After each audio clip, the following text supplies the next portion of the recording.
Hello.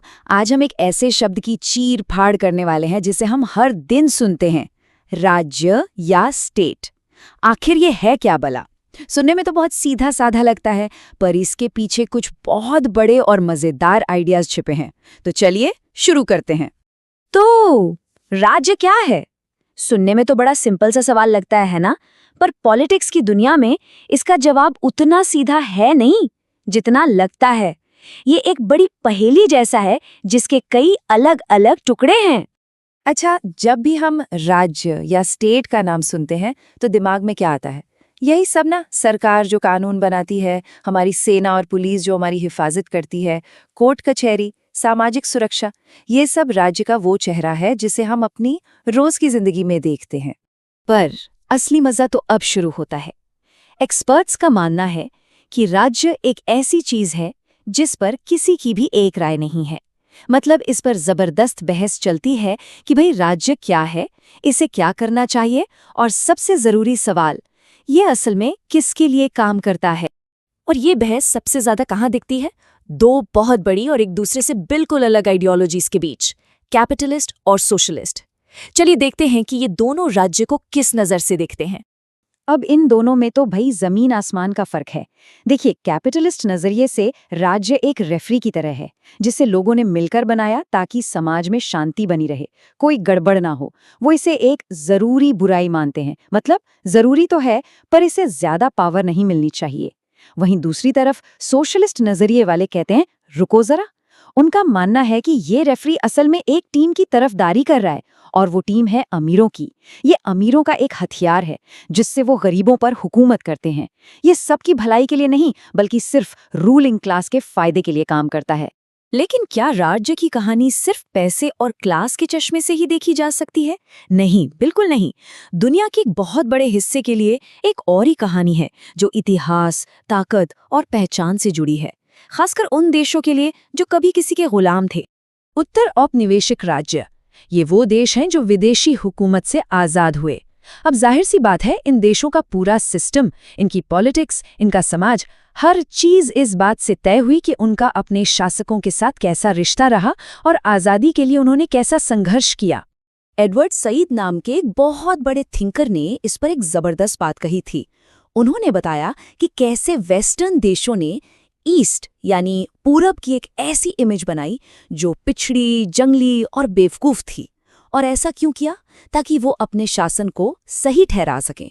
तो ये सिर्फ एक पॉलिटिकल कब्जा नहीं था, ये एक कल्चरल हमला भी था जिसने इन देशों की पहचान पर बहुत गहरी चोट पहुंचाई।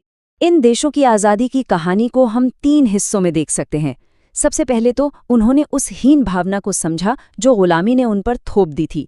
फिर उन्होंने अपनी खुद की संस्कृति, अपनी पहचान के लिए लड़ाई लड़ी, अपनी स्वायत्ता के लिए।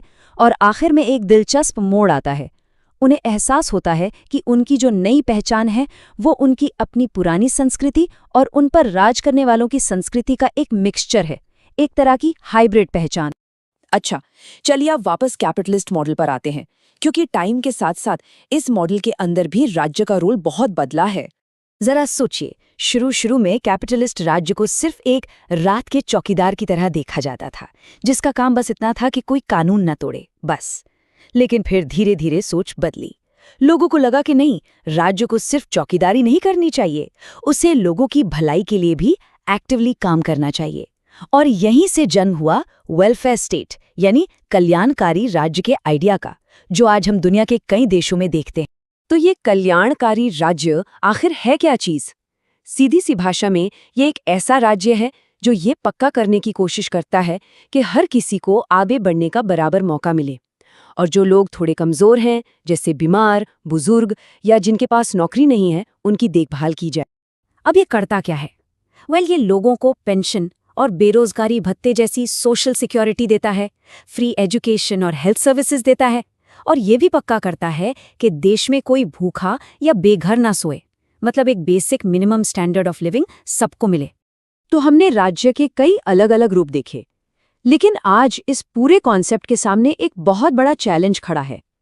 एक ऐसी ताकत जो किसी देश की सरहदों को नहीं मानती, और वो है ग्लोबलाइजेशन यानी वैश्वीकरण। ग्लोबलाइजेशन का सबसे बड़ा और पहला चेहरा है इकोनॉमिक।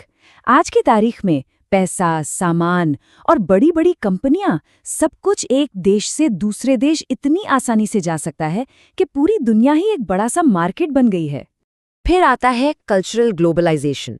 सोचिए जरा, इंटरनेट और सोशल मीडिया ने दुनिया को कितना छोटा कर दिया है। आज हम कहीं की भी फिल्में देख सकते हैं, कहीं का भी म्यूजिक सुन सकते हैं, जिससे हमारे सोचने का तरीका और हमारी वैल्यूज भी बदल रही हैं। और आखिर में है पॉलिटिकल ग्लोबलाइजेशन। इसका मतलब ये है कि अब दुनिया सिर्फ देश नहीं चला रहे हैं। यूनाइटेड नेशंस, वर्ल्ड बैंक जैसे बड़े-बड़े इंटरनेशनल ऑर्गेनाइजेशंस अब बहुत पावरफुल हो गए हैं और दुनिया के बड़े फैसलों में इनका बहुत बड़ा हाथ होता है। तो इसका एक देश पर असर क्या होता है? खैर, ये एक दो-धारी तलवार की तरह है। एक तरफ तो इसने कई देशों को अमीर बनने और गरीबी कम करने में मदद की है, लेकिन दूसरी तरफ अब सरकारों का अपनी ही सीमाओं पर कंट्रोल कम हो गया है और इसी वजह से आतंकवाद और बीमारियों जैसी ग्लोबल समस्याएं भी बहुत आसानी से फैल सकती हैं। और ये सब हमें आज के सबसे बड़े सवाल पर लाकर खड़ा कर देता है।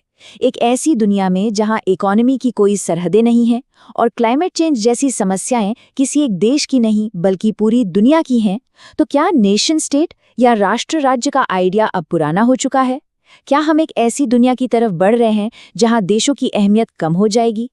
ये एक ऐसा सवाल है जिसका जवाब शायद आने वाला वक्त ही देगा।